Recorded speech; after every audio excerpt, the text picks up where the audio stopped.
সকাল সকাল একেবারে বাজারে এসে ভিডিওটা শুরু করে দিলাম। আমি আর বেটি মিলে এসেছি বাজার করতে। বাজার করবো, তাছাড়া রোদ্দুরে চুল কাটানো আছে আজকে, তাই সকাল সকাল একেবারে বেরিয়ে পড়েছি ওকে নিয়ে। আগে চুল কাটাবো, তারপরে বাজার টাজার করে বাড়ি। আমরা তো ঠিকঠাক সময় পৌঁছে গেছিলাম। আমাদের আসতে বলা হয়েছিল ওই 9টার দিকে। রোদ্দুরের বাবা ফোন করে দিয়েছিল দোকানে, বলেছিল 9টার দিকে আসতে, কিন্তু ও মা এসে দিকে এখনও দোকানই খোলেনি। আর এখন বাজারপাতি করে তারপরে চুল কাটানো মানে ওই ব্যাগ ধরে তো দাঁড়িয়ে থাকতে হবে, সেই কারণে বাজারের দিকেও আর যেতে পারছি না। ওই চুলটাই কাটাবো, বললো 10-15 মিনিট দেরি হবে, তারপরে চলে আসবে আর কি। তো চলো, ওয়েট করা ছাড়া আর কোনো উপায় নেই। ফাইনালি বাবির এবার চুল কাটানো হবে, তাই না বাবা? আজকে রোদ্দুরই ফার্স্ট কাস্টমার না বাবা? দেখে এদিকে তাকাও, এদিকে তাকাও। তুমি সুন্দর করে কেটে নেবা, হ্যাঁ? কি সুন্দর লাগবে দেখতে দিয়ে।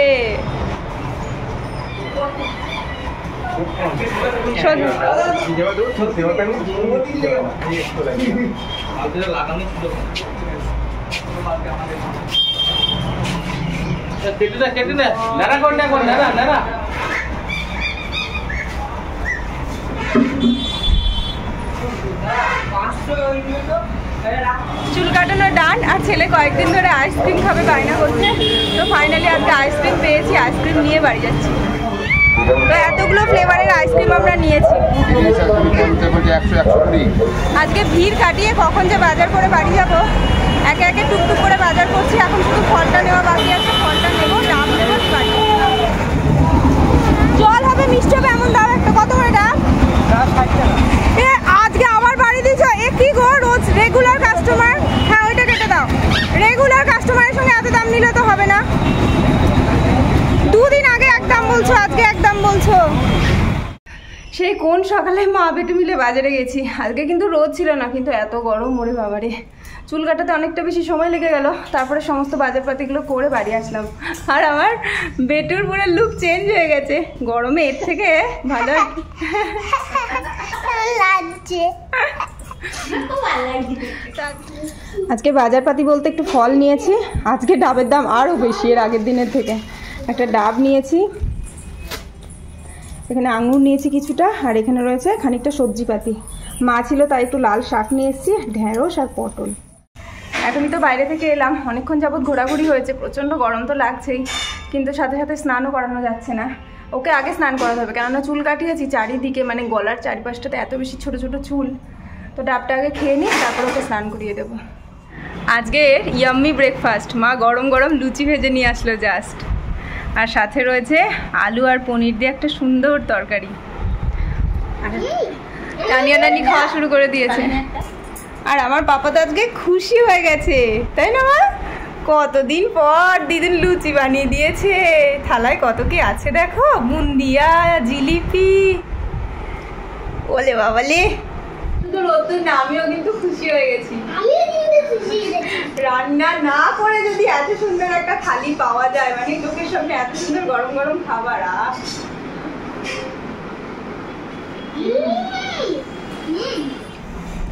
আমরা 4 জন গোলে খেতে বসে গেছি।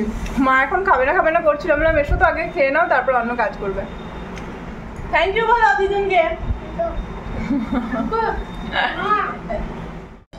গতকাল সন্ধ্যাবেলায় তো মা এসে, তারপর থেকে রান্নাঘরে যেতে হবে বা কি রান্না করতে হবে সেই চাপটা আমার মাথার উপরে আর নেই। কালকে রাত থেকেই মা রান্নাবান্না মোটামুটি করছে সমস্ত কিছুই। আর আজকে সকালবেলা উঠেও একটা ইয়াম্মি ব্রেকফাস্ট পেয়ে গেছি।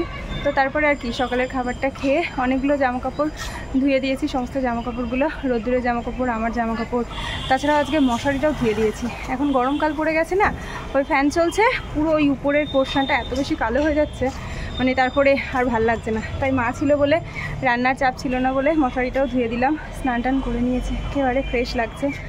আজকে গরম আছে কিন্তু রোদ্দুর নেই, রোদ্দুরটা মাঝে মাঝে পালিয়ে যাচ্ছে, মনে হচ্ছে এখনই যেন বৃষ্টি আসবে, এরকম একটা ব্যাপার। তো মা দুপুরে রান্নাও বসিয়ে দিয়েছে, সেটা হচ্ছে।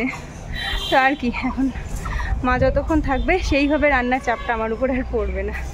তো চলো নিচে যাই, রোদ্দুরটা কী করছে সেটাই দেখার। এখন গরমকালে এই হচ্ছে শান্তি। মা এখন থাকো কদিন। মায়ের ওইদিকে একটা রান্না হচ্ছে, আর এদিকে হচ্ছে মাছ ভাজা, আর এদিকে হচ্ছে একটা সমস্ত সবজিপাতি ডাঁটা দিয়ে নিরামিষ একটা তরকারি। এর সাথে পড়বে মুসুর ডালের বড়ি, যেটাও ভেজে তুলে নেওয়া হয়ে গেছে। মা এই বড়িটা নিজে হাতে বানিয়েছে, কালকেই নিয়ে এসছে মুসুর ডালের বড়ি, ছোট্ট ছোট্ট বড়ি। মা তোমাকে মনে হয় আজকে ন্যাড়াই করে দেবে গো, এমন চুল কাটছে।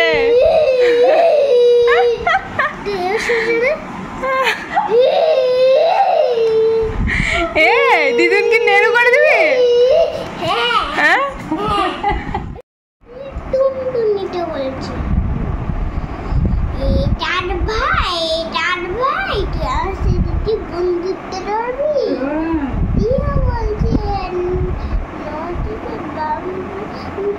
এখন রোদ্দুর আমাদেরকে সবাইকে গল্প শোনাচ্ছে। খাওয়া দাওয়া করে আমরা সবাই একদম পরপর লাইন দিয়ে শুয়ে আছি, রোদ্দুর গল্প শোনাবে আর আমরা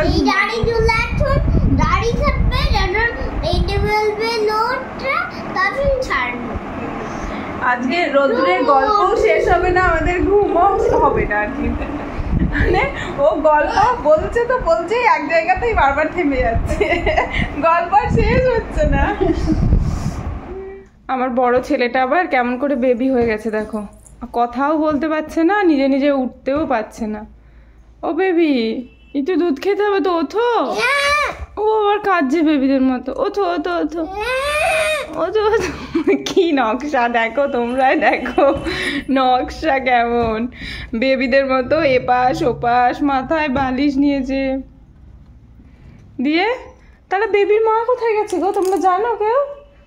বেবির মা মনে হয় গাছে জল দিতে গেছে, ফুল গাছে।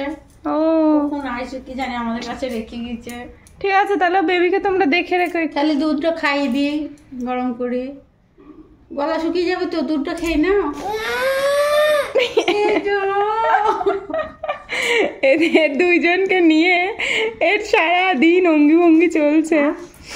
কি গো, ও ছোটবেলায় রোদ্দুরকে কদিন দোল দিয়েছ? তাই জন্য আগে যে দিয়ে নিলাম একটু, এখন বড়বেলায় করি দোল্লা করি, এখন আর হচ্ছে না। ছোটবেলায় আমার বাবাই সেইভাবে দোলনাতে ওঠেই নি, এখন বড়বেলায় ওর মাঝে মধ্যে উঠতে খুব ইচ্ছে হয়, দিয়ে ছোট হয়ে যেতে ইচ্ছে হয়।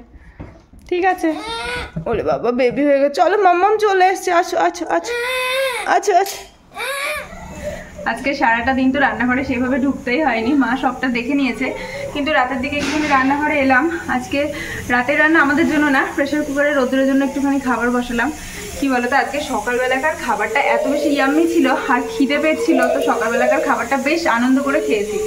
তারপরে কি হয়েছে, দুপুরের খাবারটা আমাদের সবাইকার, মানে সেই এইটুকু করে খাবার খেয়েছি, তো দুপুরের খাবারটা সবই বেঁচে গেছে। ওই খাবারগুলো রাতে খাওয়া দাওয়া হবে, রাতে সেইভাবে আর নতুন করে কিছু রান্না নেই। তাছাড়াও আজকে দুপুরবেলা অনেক রকমের পদ হয়েছে, মা থাকলে যেটা হয় অনেক কিছু, শাক ভাজা, ডাল, পাঁচমিশালি তরকারি, মাছের ঝোল, চাটনি, তো পুরো 5 পদ। এবার কি ওই একটু একটু করে খেয়ে ভাত তরকারি সব কিছু রয়ে গেছে, ওগুলোই আমরা খাবো। ছেলেটার জন্য একটুখানি বসিয়ে দিলাম, আর এখানে রয়েছে দুধ। পাপা, মিমি তো খেতে বসেছে একটুখানি, তাও মিমিকে ডিস্টার্ব করছো তুমি? না, খাবারে চুল পড়বে, দেখো মেয়েটা খেতে বসেছে, ওকে তাও জ্বালাবে। রোদ্দুরের খাবারটা তো বসিয়ে দিয়ে এলাম, আর তানিয়ার খিদে পেয়ে গেছে, তাই জন্য তানিয়াকে রাতের খাবারটা দিয়ে দিয়েছি। আর কি জানো তো, রোদ্দুর না সবাইকার উপরে এত বেশি টর্চার করছে, কি বলবো তোমাদেরকে, মানে ওর তো ক্লান্তি আসছে না, কিন্তু আমরা তো গরমে বিধ্বস্ত হয়ে যাচ্ছি। খাবার খাচ্ছে তাও সেই জ্বালিয়ে যাবে, কিন্তু এ ঘর থেকে নিয়ে গেলে আবার কান্নাকাটি করবে। আজকে পুরো একেবারে দুপুর থেকে বিকেল সন্ধ্যে পর্যন্ত সবাইকার উপরে এত বেশি অত্যাচার করেছে, কি বলবো। ওর কথা না শুনলেই চিৎকার করবে, মানে ওর সাথে খেলতে হবে আর কি, আর ওর খেলা মানেই সেই দস্তাদস্তি কাণ্ড। কিন্তু গরমে যে ভেপসে যাচ্ছি, ও কিন্তু ভেপসে যাচ্ছে, কতবার যে জামা কাপড় ছাড়াতে হচ্ছে মোছাতে হচ্ছে তার কোনো ঠিক নেই, তো কী আর করা যাবে। আজকে ভাবলাম সারাটা দিন জুড়ে যদি একটু বৃষ্টি হয় তাহলে কি ভালো হয়, কিন্তু না, সেটাও হলো না। তো আর কি, কিচ্ছু ভালো লাগছে না, চোখ মুখে ক্লান্তি, শুধুমাত্র একটাই কারণে, গরম গরম গরম। তো আর কি, একটু বৃষ্টি মাঝে মধ্যে হলে, স্বস্তির বৃষ্টি যাকে বলে, আমরা সবাই শান্তি পাই। তো এইভাবে করে দিনগুলো কাটাতে হবে, আগামী দিনগুলো। তো চলো বন্ধুরা, আজকের ভিডিওটা অবধি রাখছি। ভিডিওটা ভালো লাগলে অবশ্যই লাইক কমেন্ট শেয়ার করে দিও। তোমরা সবাই ভালো থেকো, সুস্থ থেকো। তোমাদের সবাইকার সাথে আবার একটা নতুন ভিডিও দেখা হবে। Good night.